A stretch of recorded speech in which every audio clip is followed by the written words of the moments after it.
Subscribe करंतु एबे हम चैनल को आउ प्रेस करंतु बेल आइकन को जहा द्वारा लेटेस्ट वीडियो नोटिफिकेशन आपण मानकु सर्वप्रथमे मिली जिवो। नमस्कार बंधुगण, ओम नमः शिवाय। बंधुगण, आजिर वीडियो रे आमे आपण मानकु कहिबु तृतीय सप्ताह अर्थात 15 रु 21 तारिख पर्यंत समय आपणकर किपरि कटिबो, केउ प्रकारर ए सप्ताह को आपण प्लानिंग करिवे, ए सप्ताह आपणकर किपरि कटिबो, विशेष भाବରେ जदि कहबा केउ सब जिनिस रे आपणकु फायदा मिलिबो, केउ सब जिनिस रे आपणकु सावधानता अवलंबन करबाकू पड़िबो, आपणक लव लाइफ, कैरियर, बिजनेस, व्यापार ए सप्ताह रे किपरि रहिबो, ता सहित प्रतिटी दिन को आपण किपरि कटेइबे, स्वास्थ्यर महत्वपूर्ण इनफॉरमेशन मध्ये आमे वीडियो रे आपण मानकु देबु। आ वीडियो शेष रे आमे आपण मानकु किछि उपाय विषय मध्ये कहबो, जहा द्वारा आपण ए सप्ताह को आहुरी अधिक भलो आ महत्वपूर्ण भरा साब्यस्त करि परिबे। आगो को वीडियो आरंभ करबा पूर्वरु हमर आपणकु रिक्वेस्ट, जदि आपण हमर ए चैनल रे नुआ आछंती चैनल को सब्सक्राइब करंतु, सांगरे नोटिफिकेशन रो बेल को मध्ये ऑन करंतु, जहा द्वारा समय समय देश नुआ नुआ वीडियो रो नोटिफिकेशन आपणक पाखरे पहुंची जिवो। आसंतु जानिबा किपरि रहइबो आपणक पई तृतीय सप्ताह अर्थात 15 रु 21 तारिख पर्यंत समय। जदि सबुठारु प्रथमे आमे आपणको कहबु कि ए सप्ताह रे आपणक पई कोन सतरे पॉजिटिव रहिबा पई जाउछि। जदि विशेष भाବରେ कहबा फ्रेंड्स, ए दिन रे कोनोसी राजनीति लोकंक सहित आपणकर साक्षात हेबो, आ ए सप्ताह रे आपणक लोकप्रियता बढ़िबो। ता सहित जन संपर्ककर दायरा मध्ये आपण विस्तार करिवे। संतानक तरफरु तांकर कैरियर को नै कि सप्ताह रे कोनोसी शुभ समाचार मध्ये मिली पारे। आपणकर सिद्धांतवादी दृष्टिकोण समाज एवं धार्मिक स्थल रे आपणको विशेष भाବରେ सम्मानजनक उपाधि मध्ये प्रदान करिवो। एहा सहित धार्मिक एवं आध्यात्मिक गतिविधि रे आपणकर विशेष भाବରେ महत्वपूर्ण योगदान रहिबो। प्रॉपर्टी संबंधित कोनोसी अटकी थिबा कार्य पूरा हेबार मध्ये संभावना बनुछि। ता सहित ए दिनर समय रे आपणको बहुत भलो स्थिति रहिबो। ता सहित जदि कहिबा भाग्य एवं संतान संबंधित कार्य रे मध्ये सुविधा आपणको प्राप्त होई जिवो। आपणकर विवेक एवं आदर्शवादी स्वभाव विशेष भाବରେ आपणको पई महत्वपूर्ण उपलब्धि नै कि आसीबो। ता सहित ग्रहर स्थिति ए दिन रे आपणक पई काफी संतोषजनक रहिबो। जो लोक माने आपणक खिलाफ रे थिले से लोक माने विशेष भाବରେ आपणक पक्ष रे रहिबे, आ संबंध रे मध्ये आपणकर काफी सुधारता देखिबाकू मिलिबो। सबु कार्य ए सप्ताह रे आपणकर शांतिपूर्ण भाବରେ संपन्न हेबार नजर आसीबो। ता सहित भावुकता कारणरू वैवाहिक दृष्टिकोण आपणक काम रे सहायक प्रदान करिवो। ए दिन रे आपणकर सकारात्मक आ संतुलित भावना आपणको आगको बढ़िबा एवं निजर कार्य को सुचारू रूप रे संपन्न करिबारे मध्ये बहुत सहाय्य सहयोग प्रदान करिवो।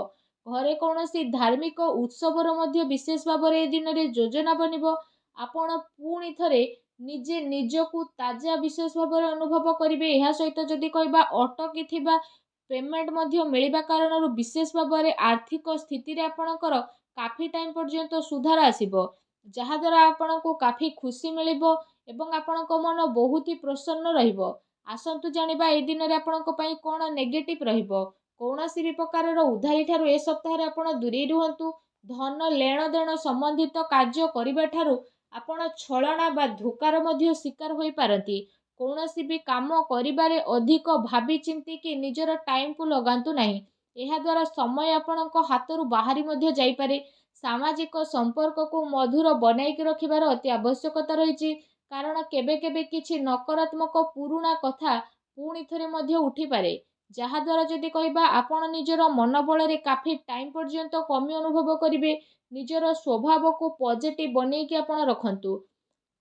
ए कथार मध्ये आपणको ध्यान देबार आवश्यकता रहिछि कि आपणकर सरल स्वभावर किछि लोक माने भूल फायदा मध्ये उठाई पारंती, जहा द्वारा विशेष भाବରେ आपणक मनर स्थिति किछि विचलित मध्ये होई पारे।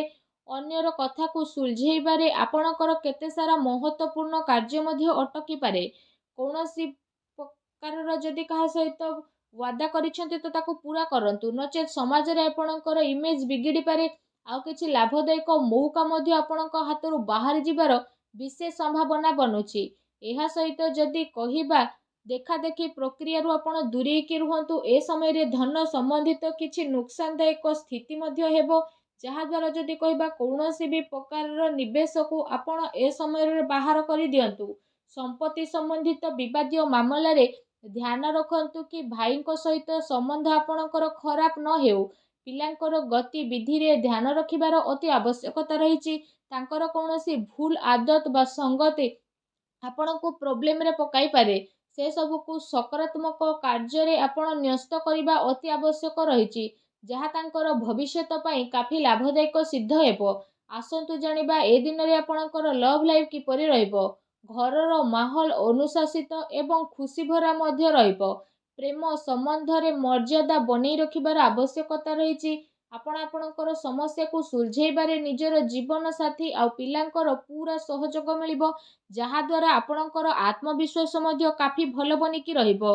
ଅତି ସମ୍ପର୍କୀୟ ଲୋକଙ୍କ ସହିତ ମେଳ ମେଳାପ ଏବଂ ବୁଲାବୁଲିର ଏ ସପ୍ତାହରେ ଆପଣଙ୍କର ଛୋଟ ମୋଟ ପ୍ରୋଗ୍ରାମ ବନିପାରେ, ଯାହାଦ୍ୱାରା ଘର ପରିବାରର ବାତାବରଣ ଆପଣଙ୍କର ଖୁସିଭରା ଆଉ ସୁଖଦପୂର୍ଣ୍ଣ ରହିବ। ଆସନ୍ତୁ ଜାଣିବା ଏ ସପ୍ତାହରେ ବିଶେଷ ଭାବରେ ଆପଣଙ୍କ ବ୍ୟବସାୟ କ୍ୟାରିୟର କିପରି ରହିବ। ଯଦି କହିବା କାର୍ଯ୍ୟସ୍ଥଳରେ ନିଆଯାଇଥିବା ଠୋସ୍ ନିର୍ଣ୍ଣୟ ଆପଣଙ୍କ ପାଇଁ ବହୁତ ଭଲ ରହିବ ଆଉ ସଫଳତା ମଧ୍ୟ ଆପଣଙ୍କୁ ଅବଶ୍ୟ ମିଳିବ। ଏ ଦିନରେ ମାର୍କେଟିଂ ତଥା ପେମେଣ୍ଟ କଲେକ୍ଟ କରିବା ଯେଭଳି କାର୍ଯ୍ୟରେ ଆପଣ ଆପଣଙ୍କ ଟାଇମକୁ ସ୍ପେଣ୍ଡ କରିବେ, ସେୟାର ଏବଂ ରିସ୍କ ପ୍ରଭୃତି କାର୍ଯ୍ୟରେ ବିଶେଷ ଭାବରେ ଦୂରେଇକି ରୁହନ୍ତୁ। ଆପଣଙ୍କ ସହ ଛଳନା କିମ୍ବା ଧୋକାଧଡ଼ି ମଧ୍ୟ ହୋଇପାରେ। ଚାକିରିରେ କୌଣସି ପ୍ରକାରର ସ୍ଥାନ ପରିବର୍ତ୍ତନ ବିଶେଷ ଭାବରେ ଆପଣଙ୍କ ପାଇଁ ଯୋଗ ବନୁଛି। କାର୍ଯ୍ୟସ୍ଥଳରେ କୌଣସି ପଡ଼ୋଶୀଙ୍କ ଦ୍ୱାରା ଲଢ଼େଇ ଝଗଡ଼ା ଯେପରିର ସ୍ଥିତି ମଧ୍ୟ ବନିବ। କିଛି କାନୁନି ବା ନିବେଶ ସମ୍ବନ୍ଧିତ ବିଶେଷ ଭାବରେ ଜଟିଳ କାମର ଆପଣଙ୍କୁ ସାମ୍ନା ମଧ୍ୟ କରିବା ପାଇଁ ପଡ଼ିବ।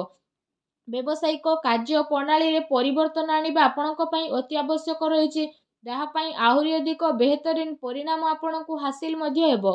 ତା ସହିତ ବ୍ୟବସାୟିକ ପ୍ରତିଷ୍ଠାନରେ ଅନୁଭବୀ ଆଉ ପରିବାରର ବରିଷ୍ଠ ଲୋକଙ୍କର ଅନୁମତି ଏବଂ ସହମତି ଦ୍ୱାରା କାର୍ଯ୍ୟ କରିବା ଦ୍ୱାରା ଆପଣଙ୍କର କାଫି ସମସ୍ୟା ବହୁତ ଆସାନୀରେ ସୁଲଝି ମଧ୍ୟ ଯିବ। ଧନ ଲେଣଦେଣ ସମ୍ବନ୍ଧିତ କାର୍ଯ୍ୟରେ ଅଚାନକ କୌଣସି ଲାଭଦାୟକ ସ୍ଥିତି ମଧ୍ୟ ଆପଣଙ୍କର ବନିବ, ଯାହାଦ୍ୱାରା ଆପଣଙ୍କୁ କାଫି ଖୁସିର ଅନୁଭବ ହେବ। କାର୍ଯ୍ୟକ୍ଷେତ୍ରରେ ଯାହା ଆପଣ ପରିବର୍ତ୍ତନ ସମ୍ବନ୍ଧିତ ଯୋଜନା ବନଉଥିଲେ, ତ ସେସବୁ ଉପରେ ରାଜ କରିବାର ଉଚିତ ସମୟ ଏବେ ଆସିନାହିଁ। ଏ ସମୟରେ ଆପଣ ନିଜର ଅଧିକତମ କାର୍ଯ୍ୟ ଊର୍ଜା ନିବେଶରେ ଲଗାନ୍ତୁ। ବର୍ତ୍ତମାନର ଗତିବିଧିରେ ଆପଣ ନିଜର ଧ୍ୟାନ କେନ୍ଦ୍ରିତ କରନ୍ତୁ। ଏହା ଆପଣଙ୍କ ପାଇଁ ବହୁତ ହି ଭଲ ରହିବ। ଆସନ୍ତୁ ଜାଣିବା ଆପଣଙ୍କର ସ୍ୱାସ୍ଥ୍ୟ ଏ ସପ୍ତାହରେ କିପରି ରହିବ। ଯଦି କହିବା ଏ ସପ୍ତାହରେ ଆପଣଙ୍କ ସ୍ୱାସ୍ଥ୍ୟ ବହୁତ ଭଲ ରହିବ, କିନ୍ତୁ ପୁଣି ଦିନଚର୍ଯ୍ୟାକୁ ବ୍ୟବସ୍ଥିତ ବନେଇକି ରଖିବା ଆପଣଙ୍କ ପାଇଁ ଅତି ଆବଶ୍ୟକତା ରହିଛି। ଏହା ପାଇଁ ଆପଣ ଆପଣଙ୍କର ଖାଦ୍ୟପେୟରେ ଧ୍ୟାନ ଦିଅନ୍ତୁ। ତା ସହିତ ଆପଣ ଆପଣଙ୍କ ସ୍ୱାସ୍ଥ୍ୟକୁ ଆହୁରି ଅଧିକ ଭଲ ରଖିବା ପାଇଁ ପ୍ରତ୍ୟେକ ଦିନ ଯୋଗ କରନ୍ତୁ, ବ୍ୟାୟାମ କରନ୍ତୁ ଏବଂ ସୁସ୍ଥ ରୁହନ୍ତୁ। ଆସନ୍ତୁ ଜାଣିବା ଏ ସପ୍ତାହରେ ଆପଣଙ୍କ ପାଇଁ କ'ଣ ବିଶେଷ ଉପାୟ ରହିଛି। ଏ ସପ୍ତାହରେ ବିଶେଷ ଭାବରେ ମା ଲକ୍ଷ୍ମୀଙ୍କର ପୂଜା ଆରାଧନା କରନ୍ତୁ, ଛୋଟ ପିଲାଙ୍କୁ ଚକୋଲେଟ୍ ଦିଅନ୍ତୁ, ସାବୁଦାନାର କ୍ଷୀରି ବନାନ୍ତୁ। ତା ସହିତ ସେ କ୍ଷୀରିରେ ଆପଣମାନେ ଚିନି ବଦଳରେ ମିଶ୍ରି କରନ୍ତୁ। ଆଉ କ୍ଷୀରି ଯେତେବେଳେ ପ୍ରସ୍ତୁତ ହୋଇଯିବ, ତ ସେଥିରେ ଆପଣ ଅଳ୍ପ ଟିକେ କେଶର ପକାନ୍ତୁ। ଆଉ ତାପରେ ଆପଣ ସେ କ୍ଷୀରିକୁ ସବୁଠାରୁ ପ୍ରଥମେ ମା ଲକ୍ଷ୍ମୀଙ୍କ ପାଖରେ ଭୋଗ ଲଗାନ୍ତୁ। ଏହାପରେ ଆପଣ ସେ କ୍ଷୀରିକୁ ମା ଲକ୍ଷ୍ମୀଙ୍କ ସମର୍ପଣ କରିକି ଗରିବ ଲୋକଙ୍କ ଭିତରେ ବାଣ୍ଟି ଦିଅନ୍ତୁ। ଏପରି କରିବା ଦ୍ୱାରା ମା ଲକ୍ଷ୍ମୀ ବହୁତ ଶୀଘ୍ର ପ୍ରସନ୍ନ ହେବେ ଏବଂ ଆପଣଙ୍କର ସମସ୍ତ କଷ୍ଟକୁ ଦୂର କରିବେ। ମା ଲକ୍ଷ୍ମୀଙ୍କୁ ଭଲ ପାଉଥିଲେ ସଚ୍ଚା ଦିଲରେ କମେଣ୍ଟ ବକ୍ସରେ ଜୟ ମା ଲକ୍ଷ୍ମୀ ଅବଶ୍ୟ ଲେଖନ୍ତୁ ଓ ଭିଡ଼ିଓକୁ ଲାଇକ୍ ଆଉ ସେୟାର କରିବା ପାଇଁ ଆଦୌ ବି ଭୁଲନ୍ତୁ ନାହିଁ। ଧନ୍ୟବାଦ।